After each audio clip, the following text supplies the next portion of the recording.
Hi, I'm Felicia and I'm sharing my experiences with Tees, Esk and Wears Valleys Trust to raise awareness about the serious failings in my mental health care. The purpose of this video is to get urgent intervention and accountability for what has been a prolonged and harmful experience.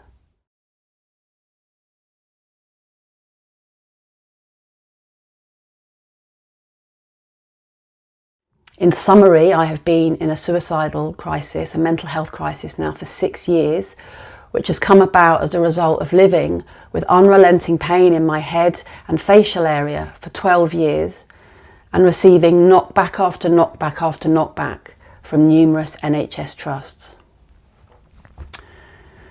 In May 2024, the CMHT at Tees, Esk and Wears Valleys Trust discharged me when they knew I was still a high suicide risk. In August 2024, a psychiatric liaison officer from York A&E Hospital re-referred me back to the CMHT, and in spite of this referral, the CMHT still refused to provide me with any support or signpost me to any relevant organisations. In June 2024, a psychiatric liaison officer at Scarborough A&E told me, where I went to see if I could get help with my suicidal feelings, told me that I could not return to Scarborough A&E again for mental health support and that I had to go and find help in the community. There is no help in the community. He also told me to self-refer back to North Yorkshire County Council and the CMHT, knowing that both of these bodies had closed my file. In February 2025, I sadly made a serious attempt to end my life, and I was found unconscious on a golf course and taken to Cramlington Emergency Care Hospital, where I was treated with IV NAC for 48 hours. On the day that they discharged me, the crisis team at Cramlington Hospital told me that Tees, Esk and Wears Valleys Trust were looking for a bed for me for an informal admission onto a mental health unit because I was still at risk. Here is a 1-minute clip from that conversation with the crisis team in Northumbria, confirming that they were looking for a bed for me in Scarborough.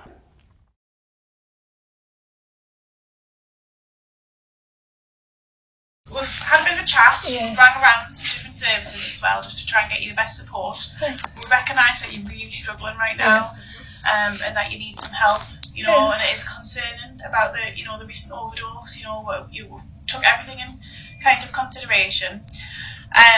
What we've done is we've spoken to Reg, one of our psychiatric doctors, who said it would be good to offer you an informal admission in the hospital. It's knocked back again and I can't... But that wouldn't be the recommendation from our assessment. It wouldn't matter though. Or our Reg, who I've just spoke to. So they'll get a copy of our assessment of what we've done today and our recommendations. They're already ringing. I've just spoken to one of their nurses. They're already ringing for a bed for you, informal.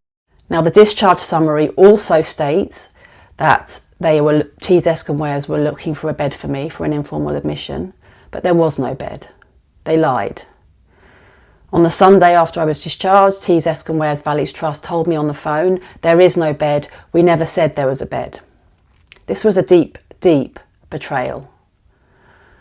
On the Sunday when I was discharged from Northumbria NHS Trust, the ward sister gave me back the bag that they had taken off me with the remaining bottle of whiskey and the paracetamol that I had used to try and end my life. This was the bag. This is the bottle of whiskey, one of the remaining bottles of whiskey with my hospital there. And these are the remaining paracetamol. They gave it back to me and told me to make my way back down to Scarborough where there was a bed for me.